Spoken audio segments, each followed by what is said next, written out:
In this video, I'm just going to go over briefly some general remarks about each of the six poems that we're going to read for the Week 5 Forum. And so we're going to be reading in the Week 5 Forum Shakespeare Sonnet 116, The Love Song of Alfred Prufrock by T.S. Eliot, Harlem by Langston Hughes, My Last Duchess by Browning, Godmother by Dorothy Parker, and A Poison Tree by William Blake. So I'm just going to go over some common themes and a little bit of background about each poem. I'm not going to read the poems themselves. I'll let you listen to the videos in the forum where someone much better than I have already read the poem to you. So, first poem I want to go over is Shakespeare's Sonnet 116. In total, it is believed that Shakespeare wrote 154 sonnets, in addition to the 37 plays that are attributed to him. Many believe Shakespeare's sonnets are addressed to two different people he may have known. The first 120 sonnets seems to be speaking to a young man with whom Shakespeare was very close. As a result of this, much has been speculated about the bard's sexuality. It is to this young man that Sonnet 116 is addressed. The other sonnets Shakespeare wrote are written to a mysterious woman whose identity is unknown. Scholars have referred to her simply as the Dark Woman and must have been about her identity. Summary. In Sonnet 116, Shakespeare's speaker is ruminating about love. He says that love never changes. He compares love to a star that is seen and never changing, that love is real and permanent, and that love is something on which a person can count. Even though people in love may change as time passes, their love will not. The speaker closes by saying that no man has truly loved if he is wrong about this. And so Shakespeare's Sonnet 116 talks about the permanence of love and how love is eternal. So Shakespeare uses some of his most familiar themes in Sonnet 116. These include time, love, and the nature of relationships. In the 14 lines of this sonnet, he delves into what true love is and whether or not it's real. He uses a metaphor to compare love to a star that is always present and never changes. He is so confident that love never changes, that no man has ever loved, and therefore, if he's wrong. So Shakespeare brings elements of time into his poem. He emphasizes the fact that time knows no boundaries, and if the people in the relationship changes, but love never changes. Love is eternal. And I think that's what makes Shakespeare's love sonnets so classical, because of the unchanging nature of his belief in love. And so that it's now traditional for young people who are in love, at least before radio, to recite Shakespeare's sonnets to each other when they were in love. So the Shakespearean sonnet, also referred to as an Elizabethan or English sonnet, this type of sonnet contains 14 lines, which are separated into quadrants, which means 4 lines each, and end with a rhyming couplet of 2 lines. The rhyming scheme of the sonnet is A B A B, C D C D, E F E F, G G. Like most of Shakespeare's works, this sonnet is written in iambic pentameter, which means each line consists of 10 syllables, and within those 10 syllables, there are 5 pairs, which are called iambs. And so this one is short enough, so I'll read this to you. Let me not to the marriage of true minds admit impediments. Love is not love, which alters when it alteration finds, or bends with the remover to remove. Oh no, it is an ever-mixed mark that looks on tempests and is never shaken. It is the star to every wandering bark, whose worth's unknown, although his height be taken. Love's not Tom's fool, though rosy lips and cheeks within his binding sickles compass come. Love alters not with his brief hours and weeks, but bears it out even to the edge of doom. If this be error and upon me proved, I never writ, nor no man ever loved. So in Sonnet 116, William Shakespeare talks about the permanence of love. The next poem we're going to study is the love song of J. Alfred Prufrock. So the love song of J. Alfred Prufrock by T.S. Eliot is the inner monologue of a city gentleman who is stricken by feelings of isolation, inadequacy, and incapable of taking decisive action. It isn't easy to decide what Prufrock is about, but in this poem, the love song of Alfred Prufrock, it is still considered one of the most emotional poems that T.S. Eliot has ever written. Basically, this poem is a dramatic monologue. A dramatic monologue means that it is a stream of consciousness where the writer writes out exactly what he's thinking about. And so Prufrock is an early prototype of the stream of consciousness. There, readers can understand the speaker's hope and desire for romantic connection and his struggle to act on that desire. His hopes remain mostly empty throughout the poem. And so in this poem, it's a dramatic monologue where an older, middle-aged man stands in a room. He looks at all the women and he thinks, oh, I wonder if any of these women are going to be attracted to me. And then he's thinking, oh, I'm so old. Look at that bald spot in the middle of my head. Are they going to even look at me or think that I'm handsome if I've got this bald spot? And so basically this poem talks about the inner thoughts of the insecurities of this older guy. And so in poetry, when we analyze the inner thoughts of a character, we are doing psychological or psychoanalytic literary criticism. And when we talk about the history of each poem, then we're talking about the role of history and therefore in literature. So that is historical literary criticism. So if you watch my literary theory video, you know what I'm talking about. And so I'm not going to read throughout this whole thing in which he talks about being in a room with a lot of women. Let us go to lead you to an overwhelming question. What is it? Let us go and make our visit. In the room, the women come and go. So basically, okay, I'm just reading bits and parts of it. And he's standing in a room where women come and go. And he says that he knows what it's like to be, okay, I'll read it out. Let us go then, you and I, when the evening is spread out against the sky, like a patient etherized upon a table. Let us go through certain half-deserted streets, the muttering retreats of restless nights in one-night cheap hotels, and sawdust restaurants with oyster shells, streets that follow like a tedious argument of insidious intent, to lead you to an overwhelming question. Oh, do not ask, what is it? Let us go and make our visit. In the room, the women or the women come and go, talking of Michelangelo. And so here he's in a room with a lot of women.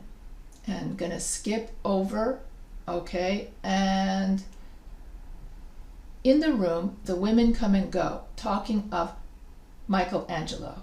And indeed, there will be time to wonder, do I dare, do I dare? Time to turn back and descend the stair with a bald spot in the middle of my hair. And then the women are going to say, oh my God, this guy has such thinning hair. My morning coat, my collar firmly to the chin, my necktie rich and modest but asserted by a simple pin. They will say, oh my, how his arms and legs are thin. Do I dare disturb the universe? In a minute, there is time. So he's trying to ask himself, should I approach any of these women? Do I dare? Do I dare when I have a bald spot in my hair? Okay, so he's very self-conscious and he thinks that he's not that great looking, and he simply has no hope. He thinks he has no hope with any of the women, and he thinks that would it have been worthwhile to have bitten off the matter with a smile, to have squeezed the universe into a ball, to roll it towards some overwhelming question, to say, I am Lazarus come from. So he thinks he's so old that he's a walking zombie. I am Lazarus come from the dead. Like he's that ugly and old. And then he's asking himself, is it worthwhile to ask somebody out? After the sun sets, the dooryards, and the sprinkled streets. So here, and he's so nervous. No, I am not Prince Hamlet, nor was meant to be. I am an attendant lord, one that will do. So he's saying that he's not a prince. Instead, he's somebody's servant. He's only good enough to be a servant. I grow old, I grow old. I shall wear the bottoms of my trousers rolled. So he's like getting old. And then he says, I have heard the mermaids singing each to each.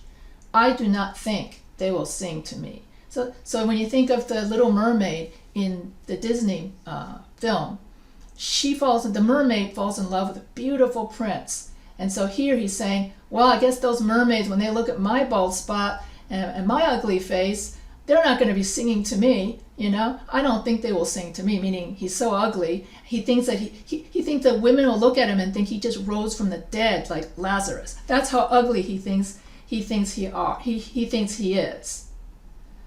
I have seen them riding seaward on the waves. So he's talking about mermaids. And he thinks that if a mermaid did see him, they'd rather just drown into the sea than even look at him. Okay, so that they're like, he thinks he's so ugly. I can't believe he actually thinks he's so ugly, he's some kind of zombie.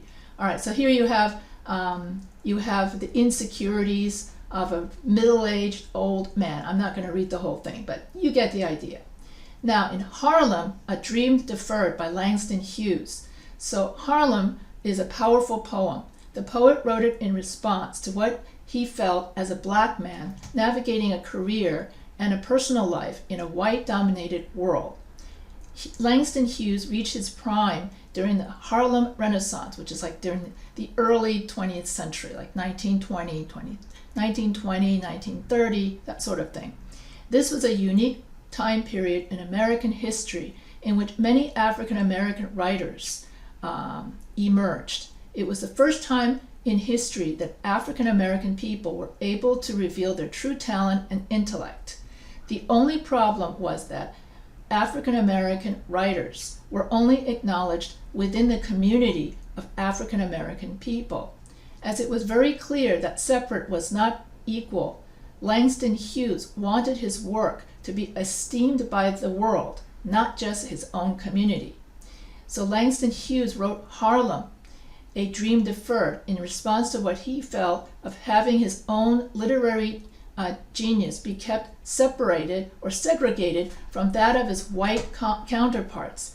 He wanted true equality so that his works of literature might be recognized among all writers of his time, not just in Harlem. So here Langston Hughes is writing about his frustration, his anger, that his poetry and his career and his literary career is restricted only to the African American community. He wants his literature career to be everywhere, just like if you're a white poet, let's say you're Wordsworth or Emily Dickinson. Well, everybody reads Emily Dickinson. The whole world reads Emily Dickinson. But for Langston Hughes, the only people who will read his poetry are the people in Harlem. And he wants the people in Paris, London, everywhere, and to read his poetry. So he feels like his dream of being a worldwide known poet be dashed. And so this is Langston Hughes knew his ancestors waited many years and never did experience true equality. Even as highly esteemed poet as he was in Harlem, it did not make up for the fact that much of the rest of his society would not acknowledge his work, simply because of the color of his skin. Years later, Martin Luther King made his speech, "I Have a Dream," which was likely inspired by this very poem. Langston Hughes wrote this poem in 1951, and Martin Luther King Jr. gave his speech in 1963, just 4 short years before Hughes's death. So here you have Harlem by Langston Hughes. What happens to a dream deferred? Does it dry up like a raisin in the sun, or fester like a sore and then run? Does it stink like rotten meat, or crust and sugar over like a syrupy sweet? Maybe it just sags like a heavy load, or does it explode? And so here you have all of Langston Hughes' frustration and anger that as a black man, people will not read his poetry just because he's black. And also, Raisin in the Sun was used in a play called Raisin in the Sun about a black family trying to move from the inner city of New York City into the suburbs of Long Island and trying to break through the racial barriers. Because in those days, in the 50s and 60s, mainly white people lived in the suburbs. And so the play, Raisin in the Sun, was about the first black families to move out into all white suburbs.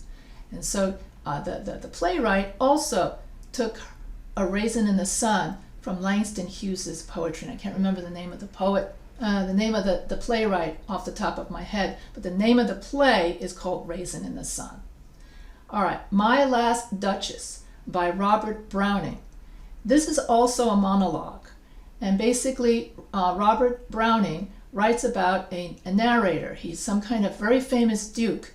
And the duke, as you see the video, you'll see, the duke has a painting of his wife, when she was young.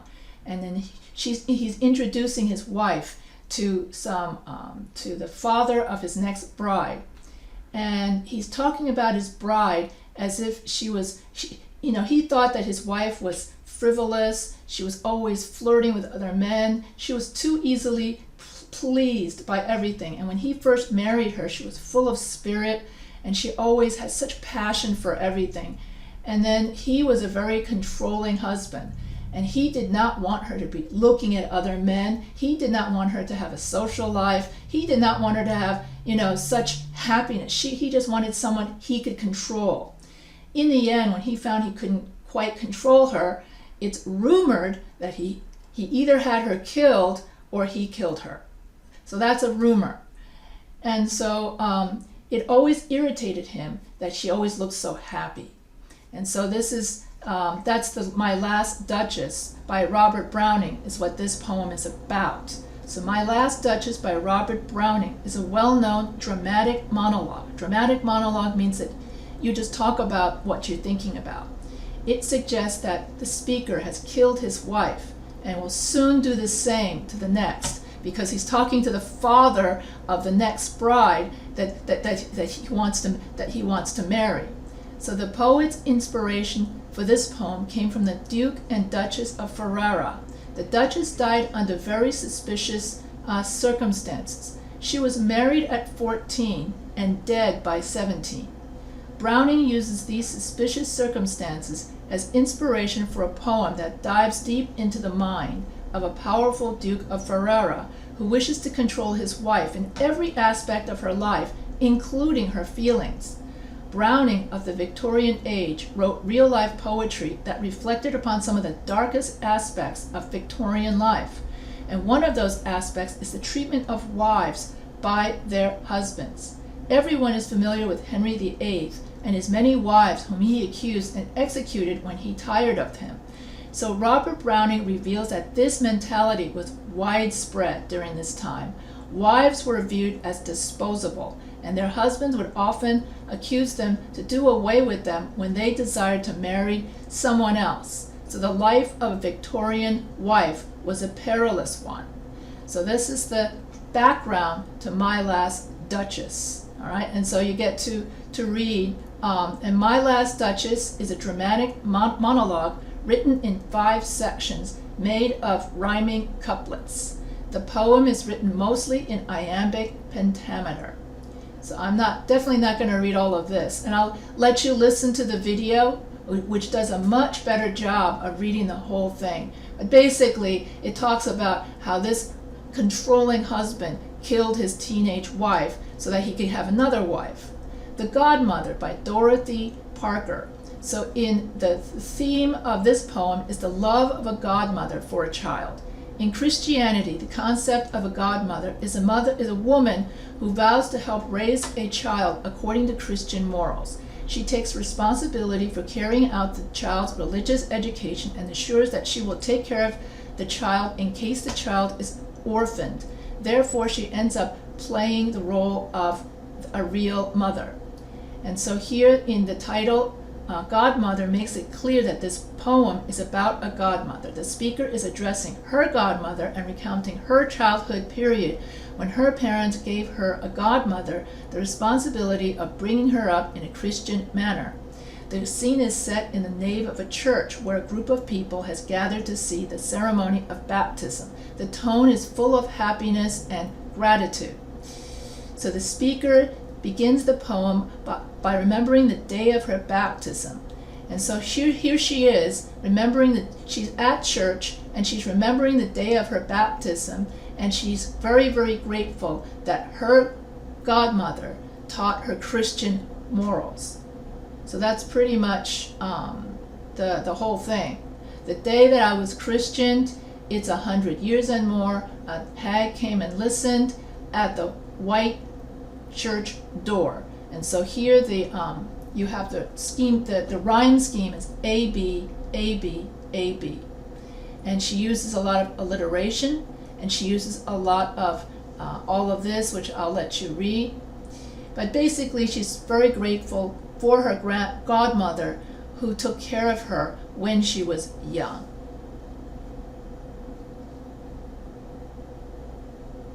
A poison tree.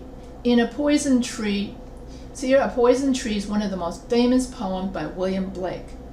And Blake lived from 1757 to 1827, and it was first published in 1794. So this is short enough that I can read, but basically it tells you about the corrosive effects of hate and anger. The more you're angry at someone, the more that contaminates and eats up your soul. I was angry with my friend. I told my friend my wrath did end. I was angry with my foe. I told it not, my wrath did grow. And I watered it in fear, nights and mornings with my tears. And I sunned it with smiles and with soft deceitful wiles. And it grew day and night till it bore an apple bright. And my foe beheld it shine, and he knew that it was mine, and into my garden stole. With the night had veiled the pole. In the morning glad I see my foe outstretched beneath the tree. So basically he's talking about himself getting angrier and angrier at his friend, how his anger grew, his fears grew, his tears grew day and night, that he was so angry that he wished his friend were dead. That's how angry he was. My foe outstretched beneath the tree, as in buried, and like having a funeral, and you bury your friend underneath the tree. Sounds so much like the cask of Amontillado, in which you're that angry that you want to put somebody into a wall. So here you talk about how hate and anger is corrosive. And so in summary, the speaker tells us that he's angry with his friend. And he doesn't want to simply tell his friend that he's annoyed. He wants to tell his friend, I want to put you under the ground. And so he's so angry, and that his emotions, he lets his anger grow. So this curious little poem about the power of anger to become corrupted into something far more deadly. And this curious little poem is about the power of anger to become corrupted into something far more deadly if it is not aired honestly. So, and then the rest of it talks about, if you're angry with your friend and you don't talk it out with your friend. Let's say you're just minorly annoyed at your friend, but instead of talking it out with your friend, you just bury that anger. Then your anger grows, your resentment grows, you let it fester. And so this poem teaches you that if you're angry with someone, you really should talk it out with that person before your anger festers to such a point you want your friend under the ground. So that's the whole, you want to take care of it before it turns to hatred and something violent. So therefore, it's not good to let your anger, bury your anger. So William Blake is one of the key English poets of the late 18th and 19th century. He's sometimes grouped with the Romantics, and the key themes in Blake's poetry: poverty, the poor, the oppressed within society. He is not a nature poet. He seldom writes about the countryside. Instead, he uses the countryside as symbols. So for instance, he's going to say he uses the rich symbolism of the rose and the worm to create a poem that is symbolically suggestive and clearly about other things such as sin, religion, shame, cruelty, evil. Blake's poetry can appear simple, but it's not. In other words, his poetry has a lot of meaning, such as if you let your anger fester, it can explode into violence. Rina as poet, bilingual poem analysis. How closely is language tied to identity, to our sense of reality? And so Rina Espaillat is born in the Dominican Republic and schooled in the United States. And so Rina confronted these questions early, writing poetry in Spanish, her first language, and English, her second language, from childhood onward. In other words, Rina was born in Dominican Republic where she spoke Spanish. So her native language is Spanish. Then she moved to the United States, and then for Rina, her second language became English. And though she's a master of English, she never stopped exploring her dual linguistic heritage, which was shaped by both necessity and inclination. Exiled from her homeland, when her family, including her diplomat father, Carlos Manuel Homero Espaillat, fell out of favor with the Trujillo dictatorship, the young poet eagerly absorbed English in the United States. As a result of her family's cultural pride and domestic language policy, however, Spanish never became for Espaillat a lesser language. She remembers that for Don Homero, the words in his own language were the true, in other words, Rina Espaillat's father made sure that his children learned both English and Spanish, and he made sure that his children did not lose their Spanish heritage once they moved to the United States. And so for Rina, she celebrates her dual heritage of Spanish and English. And when she writes her poetry, you'll notice she writes her poetry in both Spanish and English. She celebrates both languages, and she uses her poetry as a bridge between two cultures. And that's what I like about her poetry, is that how she uses her poetry to bridge two cultures. Because basically, when you move to the United States, whether you're Asian American, Dominican, Hispanic American, or whatever American, you as a person, you are the bridge between your two cultures. So for me personally, I'm the bridge between the Chinese culture and the American culture. And so in Rina Espaillat's case, she uses her poetry and her mastery of both languages to use her poetry as that bridge between. That's why she named her poetry, named the poem Bilingue and Bilingual.